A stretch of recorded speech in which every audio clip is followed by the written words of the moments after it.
I think my family has gone all out to make us feel special. ఎన్ని లక్షల కోట్లు సంపాదించినప్పటికీ మన మనస్సు మనశ్శాంతిగా లేకపోతే మనం అనారోగ్యంగా ఉన్నామని అర్థం. మరి పేదరికములో మగ్గుతున్న ఒక్క రూపాయి ధనము లేకపోయినా కూడా పేదవాడు తన కష్టాలను దిగమింగుతూ తన బిడ్డలకు కారమన్నం పెడుతూ సంతోషంగా నవ్వుతూ జీవించగలడు.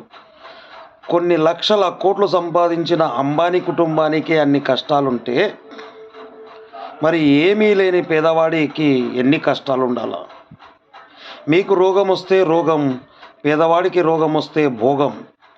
మరి మన దగ్గర ఉన్న ధనాన్ని పేదవాడికి దానం చేయడం వల్ల మనకు మనశ్శాంతి కలుగుతుంది, మనకు ఆనందం కలుగుతుంది, మనం సంపాదించిన డబ్బుకు రుణం కలుగుతుంది, మన కుటుంబం ఆరోగ్యంగా